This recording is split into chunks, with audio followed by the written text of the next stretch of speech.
Section 1. You will hear a man telephone a travel company to book a holiday. First, you have some time to look at questions 1 to 4.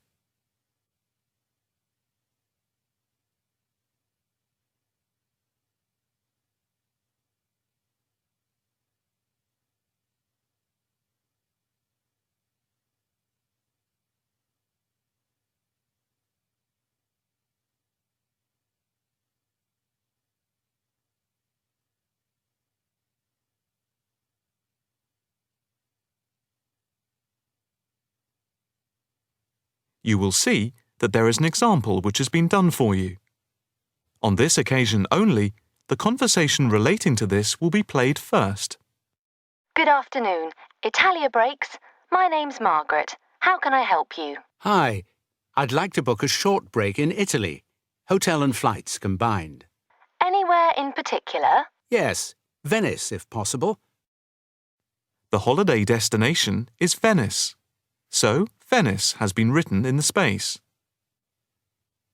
Now the test will begin. You should answer the questions as you listen, because you will not hear the recording a second time. Listen carefully and answer questions 1 to 4. Good afternoon. Italia Breaks. My name's Margaret. How can I help you? Hi. I'd like to book a short break in Italy. Hotel and flights combined. Anywhere in particular? Yes, Venice if possible. We've been looking at some of your brochures, and I want to check if you have any special deals. Right. Let's have a look and see what we've got. Right. OK. I've got the screen up. Can you just give me a few personal details? Sure. First, can I just take your name, please, and a contact telephone number? Certainly. It's John Framlington. That's Framlington. And I'll give you my mobile number. I can't always remember it. Yes, here it is. It's 07987 441192. 441192. That's it. And how many people is it for? Just 2 adults. OK. Any particular price range? It's our first wedding anniversary, and we... Congratulations! Thank you. So we wanted somewhere nice, but not too expensive. We would like to make it something to remember. Maybe in the medium price range. OK. How many nights do you plan to stay? 5 nights only. That gives us plenty of time to do sightseeing and to relax. Right. That's 5 nights only. And what type of hotel? We initially thought of going for a 5-star, but that might be too expensive. So we've been looking at 4-star hotels. We've got quite a few in our brochure, but the one I would recommend is the Hotel Scotland. It's 4-star, and I know there are rooms available because I have just made a booking for another client there. I didn't notice that one. I don't know how I didn't see it. It's easy to miss them. I've also stayed there myself, as we sometimes have to go and check out the hotels. And of all the ones I visited, this was my favourite. Oh, right. Before you hear the rest of the conversation, you have some time to look at questions 5 to 10.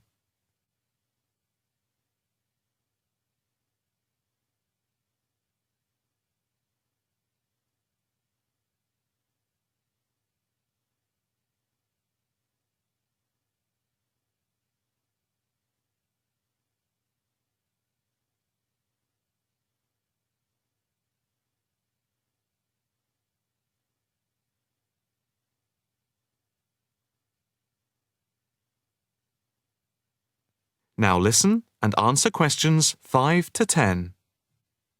What's the hotel like? It has a courtyard for breakfast. It's got 50 rooms. It's just been renovated, and so it's very stylish. Is it in the brochure? It's on page 63. Ah, yes. I can see it's right next to the railway station. But what appeals to me most of all is that the hotel's very convenient for all the water buses. And the idea of having a terrace with the room I really find very appealing. These are big pluses. It's probably the most central hotel we have. You might think it would be a bit noisy as it's in the main commuter area and a place where tourists go. But from experience, I can assure you the hotel is very quiet. Most of the rooms are facing away from the main thoroughfare. Can you tell me when you'd like to leave? The 17th of March. Coming back on the 22nd. Okay. I'll just check again if there are places available. 2 adults sharing. Hotel Scotland. Yes, that's gone through. OK. And how much is the break, including flights? There's a special rate at the moment because it's off-season. For 5 nights, let's see, it's £716 for a double room and flights. That includes airport taxes, but not insurance. Each? No, for 2 adults sharing.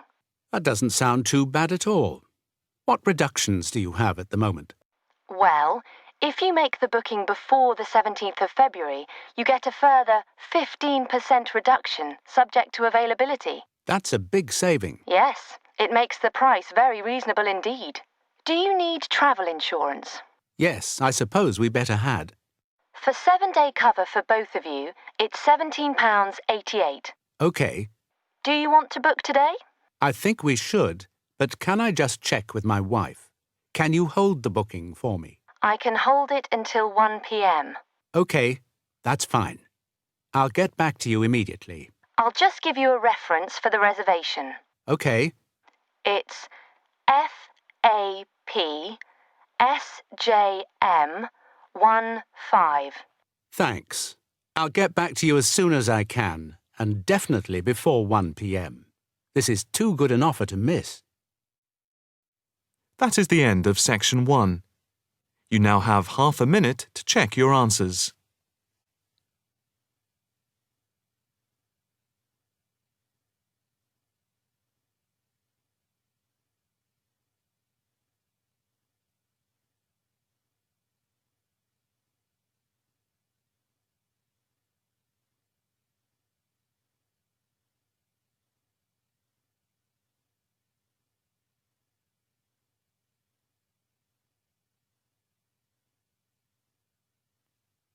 Now turn to section 2.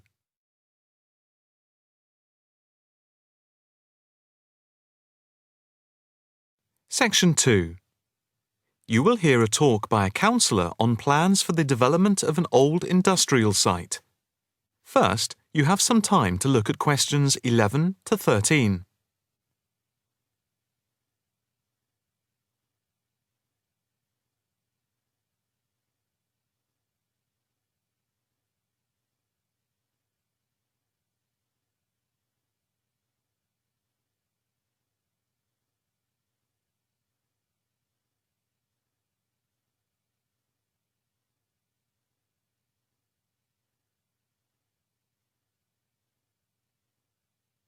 Now listen carefully and answer questions 11 to 13. Good afternoon, ladies and gentlemen. My name is Councillor Norma Boyd, and welcome to this exhibition about the development of the old paper mill factory and gasworks site, which has been lying unused for more than a decade. There has been pressure on the council to use the land to build a training centre and a small business park. However, we have been encouraged by local people to create an open area for the benefit of the community, providing much-needed space for recreation. And I now have pleasure in announcing that the plans for the creation of a park, to be called Park Royal, and for flats, have now been approved. I'm also pleased to announce that we have secured sponsorship from local organisations. More detailed plans of the developments are available from the council website, details of which are in your pack. In the meantime, I'd just like to take you through the plan here on the screen. Before you hear the rest of the talk, you have some time to look at questions 14 to 20.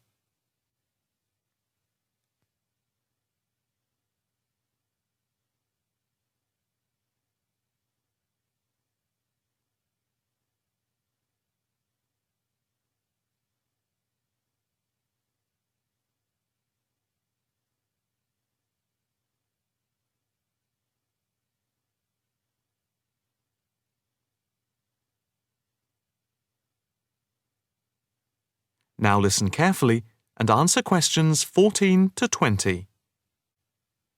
If we start here at the bottom, you can see Parkside Street, where the main entrance to the park is. On the left of the entrance, in the bottom left-hand corner of the plan, there will be a block of 40 studio flats. On the other side of the entrance, there will be some workshops for local businesses. There will also be another entrance here, on the top right, which leads into Pear Street.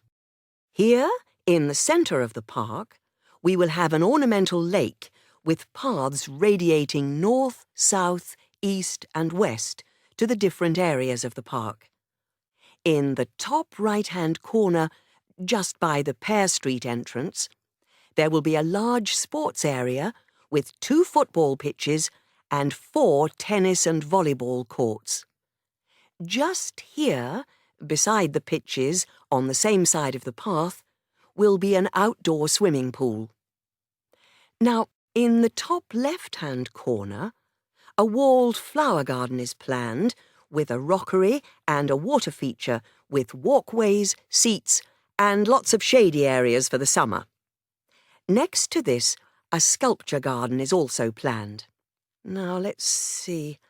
Just here, below the walled garden, there will be a grassy amphitheatre with a permanent covered stage for open-air concerts. We hope that local schools and colleges will use this theatre to showcase student work. In the bottom left-hand corner of the plan, you can see that above the block of flats there will be a play area for children, and directly to the right of this, just near the main entrance, there will be a wild area. More trees will be planted here, and in the middle will be built an educational centre for use by local schools to encourage children to take care of the wildlife and look after the trees and plants. And finally, in the bottom right-hand corner of the park will be a cafe, opening on to Pear Street. And now for questions. If anyone would like to ask anything, I and my colleagues are only too happy to oblige. Yes, the lady in the front row, if I could have your... That is the end of section 2. You now have half a minute to check your answers.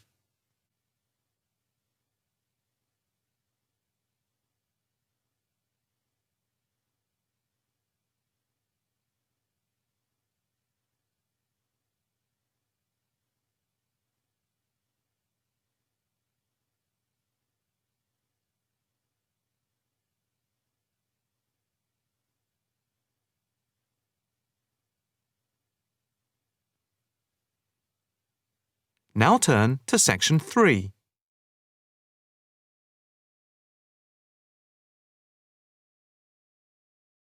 Section 3. You will hear a female student inquiring about changing her course. First, you have some time to look at questions 21 to 25.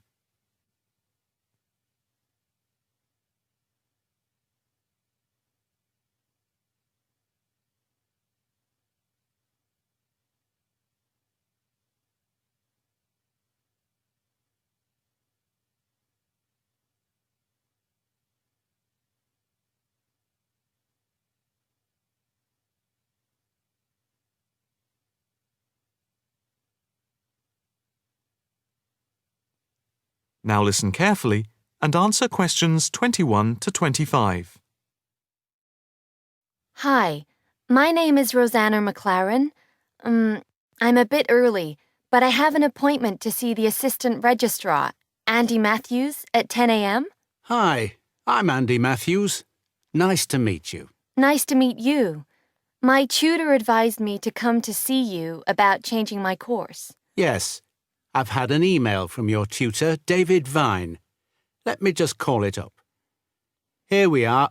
It says, Tutee Rosanna McLaren is on the Wednesday part-time course and wants to change to the distance learning program.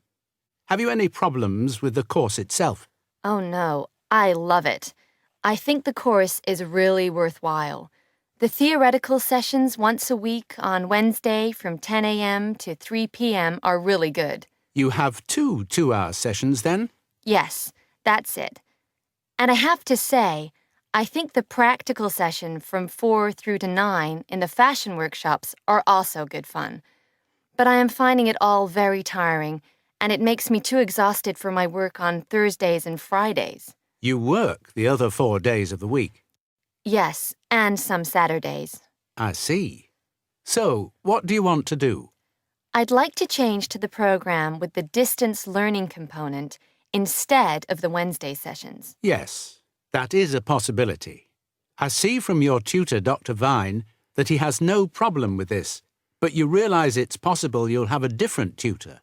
Yes, I'm aware of that. It's a shame because he's a very good tutor.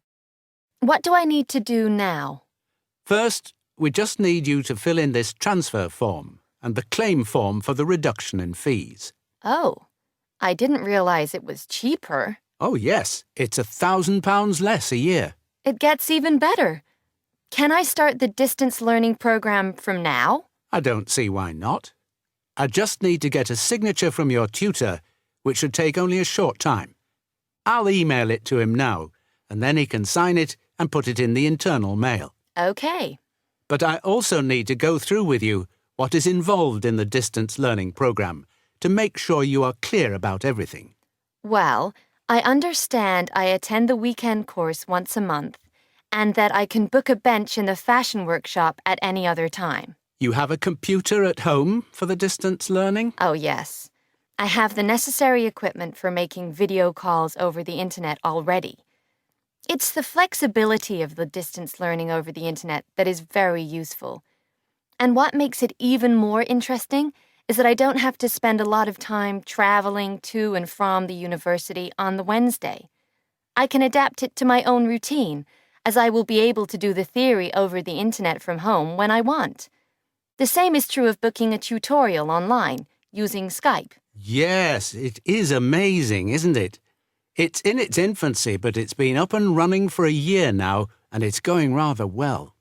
Can I just ask if it's possible to have a face-to-face tutorial at any time as well? There is no reason why you shouldn't be able to. Before you hear the rest of the conversation, you have some time to look at questions 26 to 30.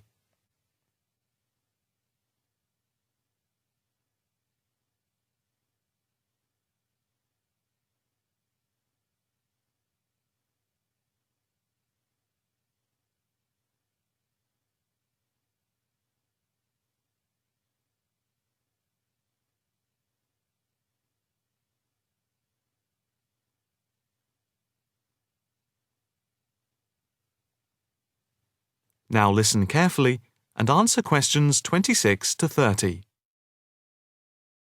What about the assessment for the distance learning?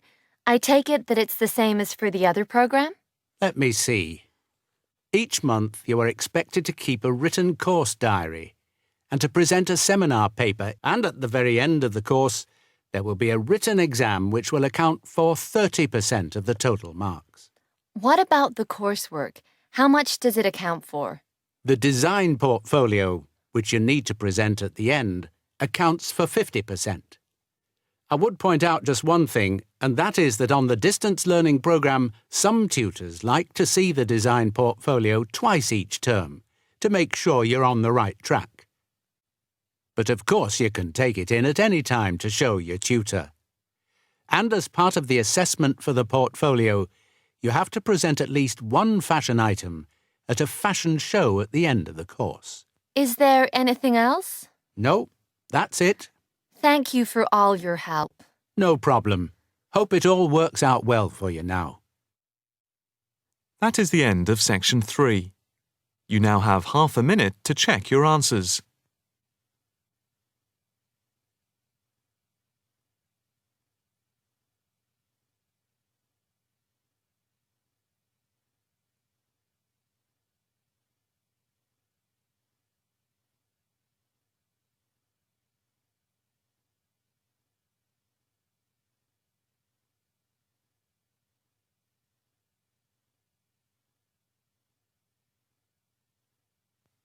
Now turn to Section 4.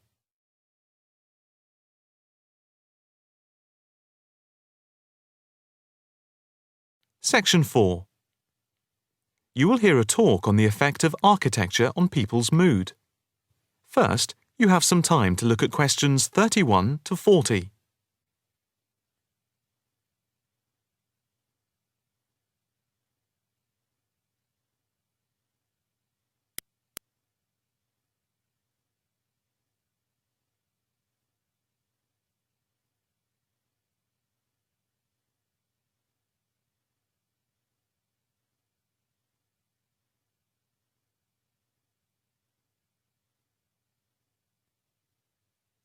Now listen carefully and answer questions 31 to 40.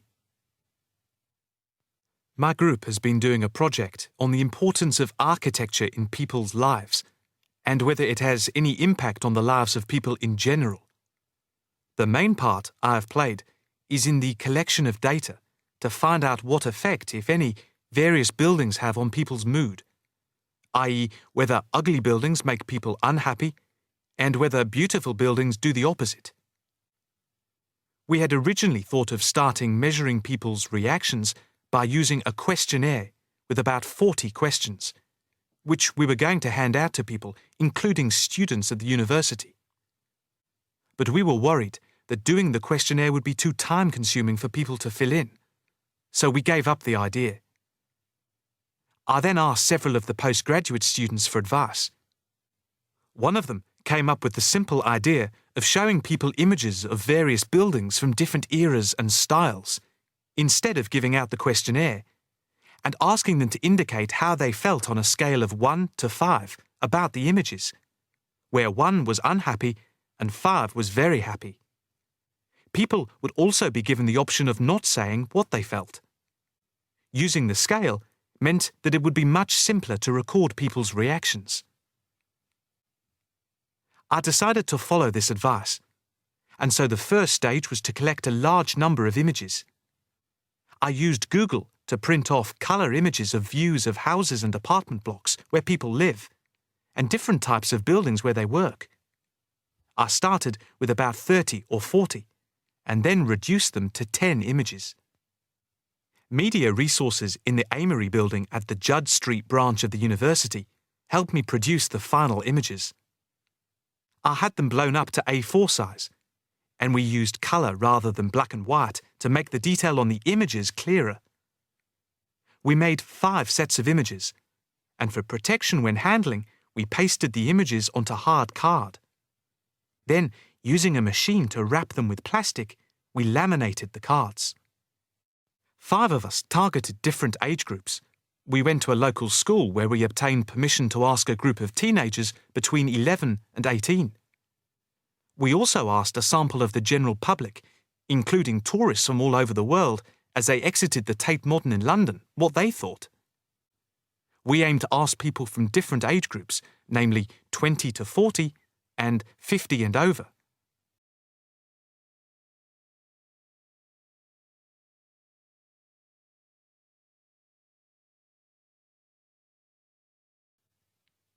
What our group learnt most from the project was first of all the value of teamwork. And secondly, we found that we had to appoint a leader to stop us pulling in different directions and falling apart. So this turned out to be an invaluable lesson for all of us. As to the findings, for us they proved intriguing. In the end, the sample consisted of 311 respondents. I thought initially that people wouldn't be interested in taking part. With the youngest age group, their reaction was very mixed. It was clear that the youngest group had no pattern of preference at all, as they frequently gave no reaction to the pictures. For the 20 to 40 age group, we found that they tended to score more in the middle range, around 3. We found that out of the 3 groups, the most likely to be favourably affected by the images, that is, they were more likely to score the images as 5, were those aged 50 and above. And nobody in this age group failed to say what their reaction was, which was unique for the 3 groups. In total, I have to say that about 71 people indicated that they had no reaction at all to an image. Our general conclusion is that we need to find out more about why people react as they do, by perhaps giving them a chance to give reasons for their decisions. I would like to finish there and give my teammates a chance to add anything I've missed or take any questions or suggestions. That is the end of section 4. You now have half a minute to check your answers.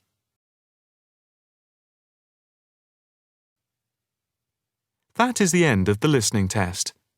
You now have 10 minutes to transfer your answers to the listening answer sheet.